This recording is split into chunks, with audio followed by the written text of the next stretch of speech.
খুব স্পেশাল একটা কারণের জন্য ঘুম থেকে উঠে স্নান দান করে সুন্দর করে আমি রেডি হয়ে নিয়েছিলাম। Good morning and welcome back to my another mini blog.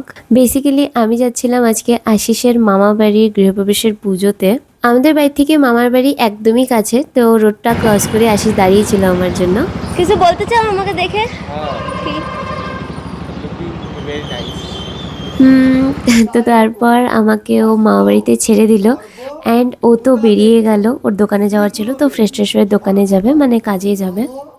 And সবথেকে ভালো কথা, আমি তো ভেবেছিলাম যে হয়তো লেট হয়ে গেছি আমি পুরো, কিন্তু না, আমি একদম পারফেক্ট টাইমে গেছিলাম।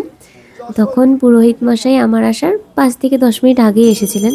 তো আমি ভাবছিলাম হয়তো অর্ধেক পুজো হয়েই গেল নাকি, বাট না, আমি পুরো পুজোটাতেই সুন্দর করে পার্টিসিপেট করতে পেরেছিলাম। আর এটাতে যেটা দেখছো সেটা হচ্ছে হলো 7 পাক ঘুরতে লাগে বাড়ির চারপাশ দিয়ে, তো সেটাই হচ্ছিল। এখানে সবাই ছিলেন, মা থেকে শুরু করে মাসিরা, মামিরা, ভাইরা সবাই ছিলেন। তো খুব মজা হচ্ছিল, ভালো লাগছিল। তারপর বাইরের পুজো হয়ে যাওয়ার পর ঠাকুর ঘরে সুন্দর পুজো হলো, যজ্ঞ হলো, বেশ 1.5-2 ঘন্টা ধরে যজ্ঞ হলো। আমার সত্যি বলতে খুব ভাল লাগছিল ওখানে বসে থাকতে, পুজো দেখতে। তারপর তো অঞ্জলি দিল সবাই মিলে। আর অনেকক্ষণ বাদে আমি লাঞ্চও করে নিলাম, আশিসও আসছিল লাঞ্চ করতে।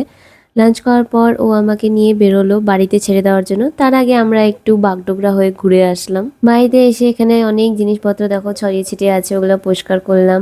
দেন আমি একটু শুয়েছিলাম, উঠে রেডি হলাম, রেডি হয়ে বেরিয়ে গেলাম আবার মামা বাড়িতে যাওয়ার জন্য। মামা বাড়িতে রাত্রে খাওয়া দাওয়ার প্রোগ্রাম ছিল, অনেক লোক আসার ছিল। তো ওখানে গিয়ে তো কোনো রকম ব্লগই আমি করতে পারিনি। বাস ডিনার করার পর বাড়িতে ছেড়ে দিচ্ছিল আশিস আমাকে।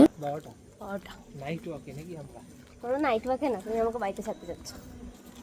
চলো ব্লগটাকে এখানে এন্ড করছি। ভালো লাগলে লাইক শেয়ার সাবস্ক্রাইব করে দিও, যারা ফেসবুকে দেখছো ফলো করে দিও। Thanks for watching, bye bye.